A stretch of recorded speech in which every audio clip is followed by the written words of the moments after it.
Assalamualaikum warahmatullahi wabarakatuh. Selamat pagi semuanya.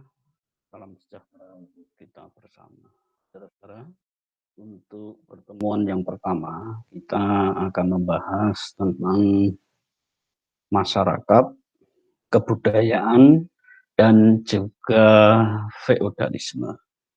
Nah, karena mata kuliah kita ini judulnya adalah dinamika masyarakat feodal, maka nanti yang akan kita kaji adalah bagaimana dinamika pertumbuhan, perkembangan masyarakat Indonesia, khususnya dari masa prasejarah, yaitu pada masa kurang lebih 3 juta tahun dari sekarang hingga pada masa abad ke-15 yang ditandai dengan berakhirnya kekuasaan bangsa Mojopahit yang kita kenal sebagai sebuah kerajaan nasional di Indonesia.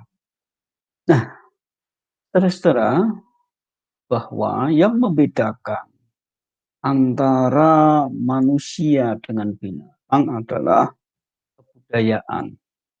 Coba kalau Anda perhatikan bahwa semua binatang memiliki cara tersendiri untuk memenuhi kebutuhan hidupnya. How to get the eating, how to save their life. Nah, ini sama.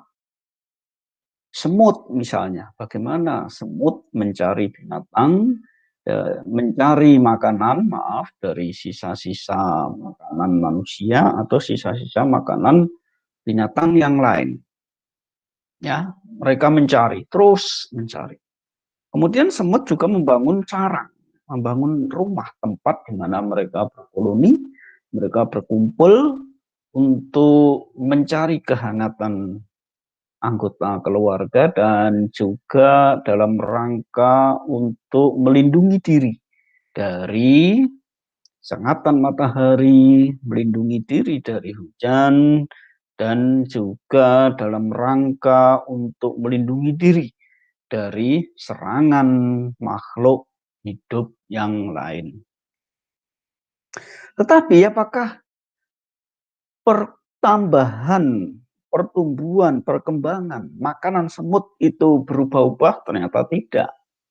Kalau kita perhatikan dari dulu hingga sekarang, semut makanannya yaitu itu saja.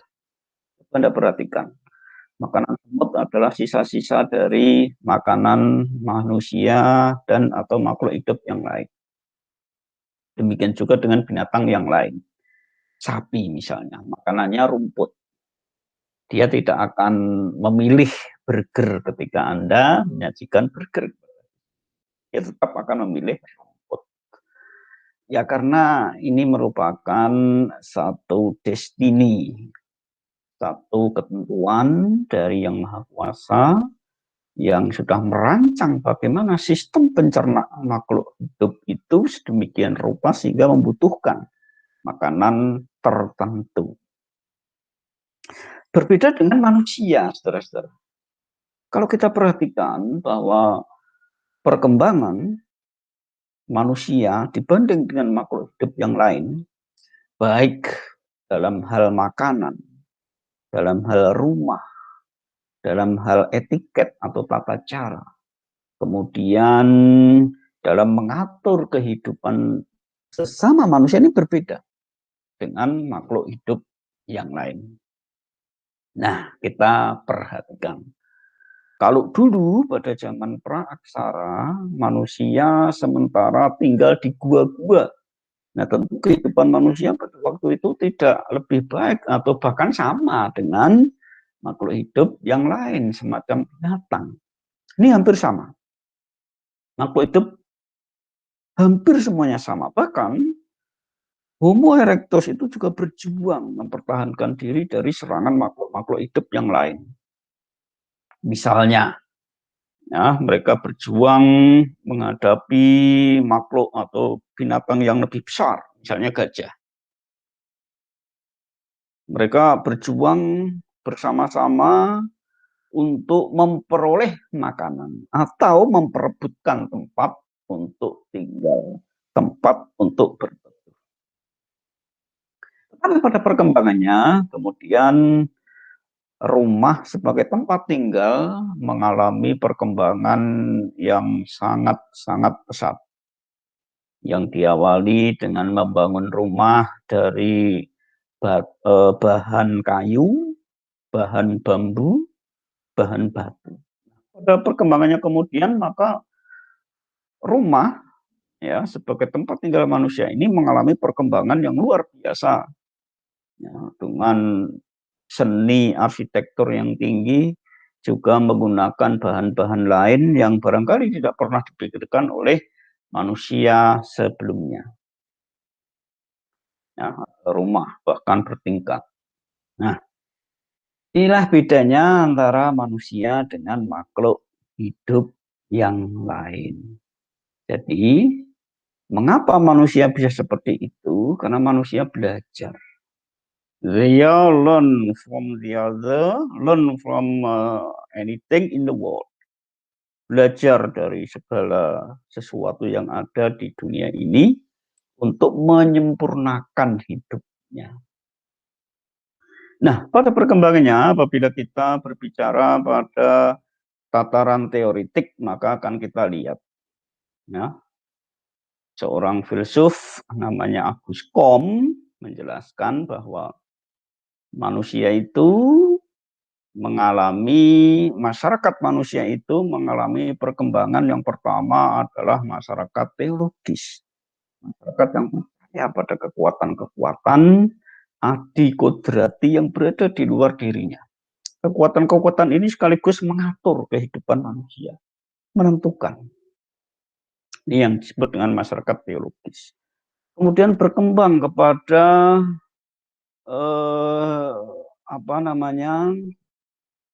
pemikiran yang selanjutnya, di mana manusia sudah berhasil menangkap atau berhasil mengetahui hukum-hukum alam, tahap metafisis.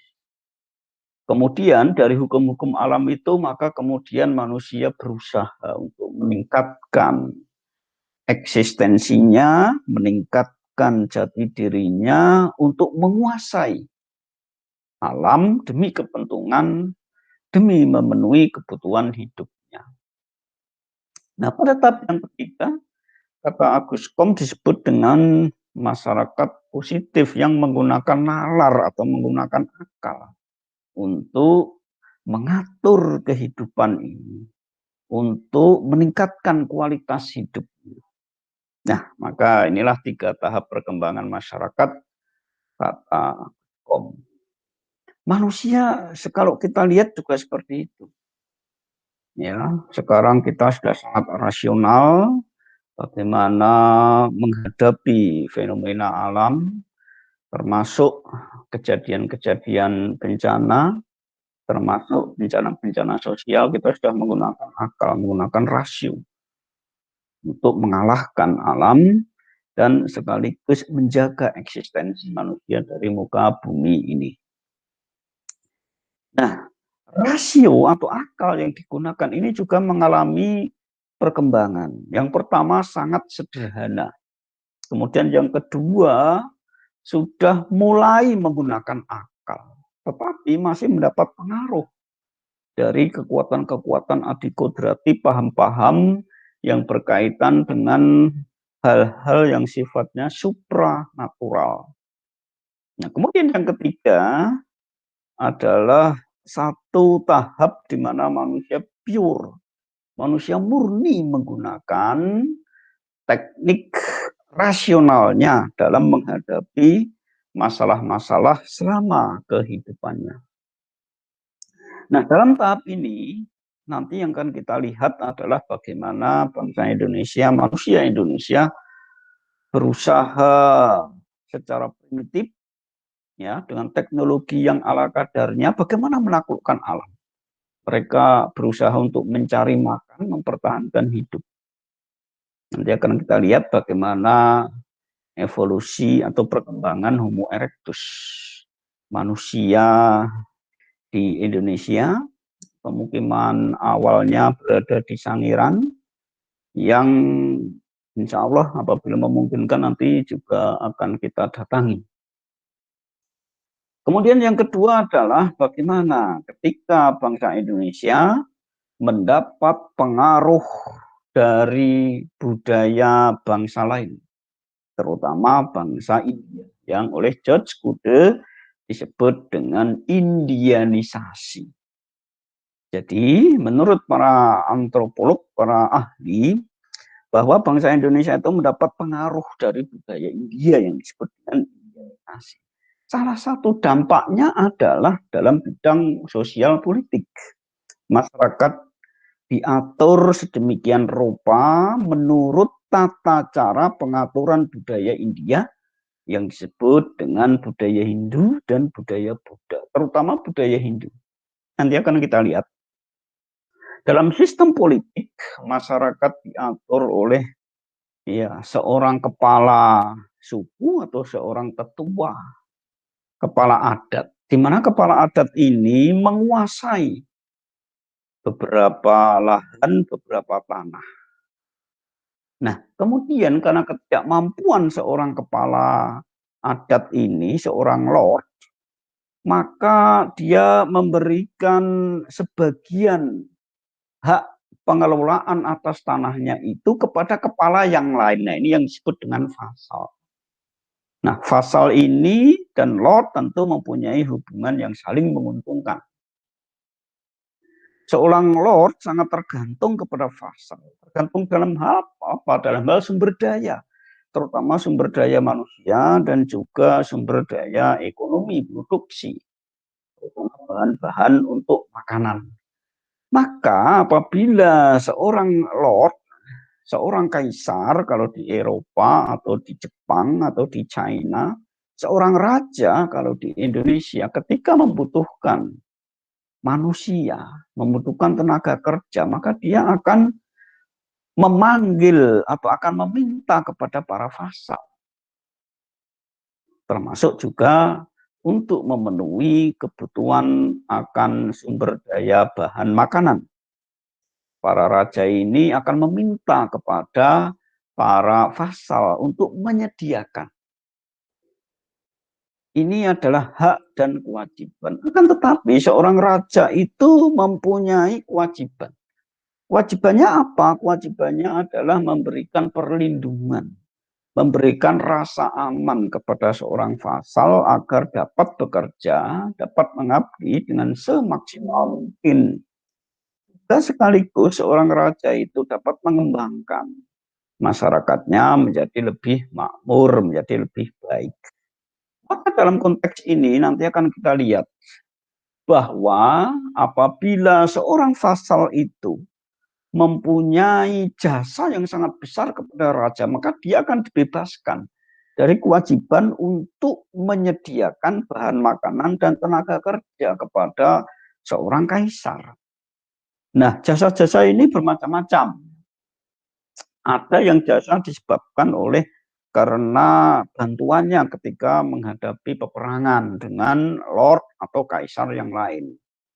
Akan tetapi jasa ini juga bisa disebabkan oleh karena seorang raja itu mempunyai keinginan untuk mendirikan satu bangunan suci di daerah tertentu. Nah, oleh karena itu untuk memenuhi segala kebutuhan mengatur kehidupan ritual pada bangunan suci itu, maka raja membebaskan tanah tertentu di mana hasilnya untuk digunakan dalam memenuhi kebutuhan ritual pada bangunan suci itu. Apabila seorang vasal ini berjasa kepada seorang raja, maka pembebasan tanah dari pajak, dari pungutan itu dimaksudkan sebagai penghargaan seorang raja atas jasa dan bakti dari para vasalnya. Nah, kira-kira seperti itu konsepnya. Sementara yang lain, vasal yang lain, kepala daerah yang lain ini mempunyai kewajiban untuk memberikan layanan kepada seorang lord atau seorang raja, sehingga lord atau kaisar ini sebetulnya sedang menguji kesetiaan dari para vasalnya. Nah, dalam konteks kehidupan Indonesia, maka kemudian muncullah raja-raja kecil di daerah. Kalau Anda perhatikan bahwa di Yogyakarta ini banyak bangunan-bangunan suci, terutama candi besar, tapi ada juga yang kecil. Misalnya Borobudur, Prambanan ini besar. Juga ada bangunan-bangunan yang kecil, ya. Candi-candi yang kecil, misalnya Candi Asu, Candi Pendem, kemudian Banyunipo, dan lain sebagainya. Ini sebetulnya mencerminkan mana struktur feodalisme masyarakat Indonesia pada masa itu. Bahwa bangunan suci yang besar itu didirikan oleh kaisar. Sementara bawahannya, baik raja kecil maupun kepala desa, barangkali mendirikan bangunan-bangunan yang lebih kecil. Tentu peruntukannya juga berbeda-beda. Bangunan-bangunan kecil ini peruntukannya untuk peribadatan bagi masyarakat atau penduduk di daerah tertentu. Nah, kira-kira seperti itu. Nah, maka dalam konteks feodalisme di Indonesia, maka struktur sosialnya juga mengikuti struktur sosial yang berkembang pada budaya Hindu dan Buddha. Kita mengenal adanya sistem kasta atau namanya warna. Di Indonesia juga begitu. Jadi inilah salah satu cara pengaturan masyarakat agar masyarakat itu dapat hidup teratur, agar harmoni di dalam mikrokosmos di dunia ini dapat terjaga sesuai dengan kosmologi dalam budaya agama Hindu. Nah, demikian juga kalau kita perhatikan bagaimana pengaturan dalam bidang politik. Nah, kita mengenal satu daerah namanya Mandala. Nah, Mandala ini dikuasai oleh para vasal, para bawahan dari lord. Sementara lord ini daerahnya biasa disebut dengan imperium. Di bawahnya adalah Mandala. Nah, kemudian di bawah Mandala ini, kalau pada masa abad ke-10, kira-kira di Jawa Tengah, biasa disebut dengan watak. Watak ini mungkin kalau kita analogikan dengan kehidupan sekarang, barangkali ya semacam kecamatan. Nah, kemudian di tingkat paling bawah disebut dengan wanua.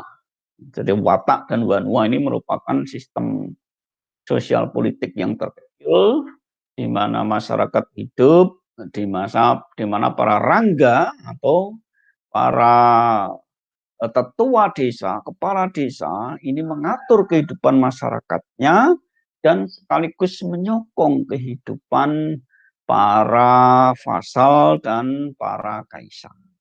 Inilah kehidupan masyarakat Indonesia yang saya katakan sifatnya feodal. Feodal berasal dari kata feodum yang artinya tanah. Jadi sistem sosial politik feodalisme itu sebetulnya adalah sebuah sistem di mana seseorang membagikan atau memberikan feodum, memberikan tanah kepada orang lain melalui upacara sumpah setia, di mana saling menguntungkan antara kaisar dengan vasal, dan kemudian saudara-saudara di kemudian hari juga terjadi keributan atau terjadi chaos yang berkaitan dengan permasalahan-permasalahan dalam sistem feodalisme ini. Ya tentu apabila vasal ini merasa lebih kuat dari kaisar, dia akan berusaha untuk meningkatkan kedudukannya menjadi seorang. Maka nanti akan kita lihat bagaimana para bupati atau kepala daerah ini berusaha untuk memberontak rajanya. Nah, ini dalam sistem sosial politik sangat memungkinkan karena seorang vasal merasa lebih kuat baik secara militer maupun secara ekonomi dibanding para vasalnya. Nah, inilah pengantar kita pengantar saya pada mata kuliah ini. Silahkan mempelajari silabus yang telah saya upload pada kurs dinamika masyarakat global ini. Kemudian silahkan pelajari resources yang telah saya input.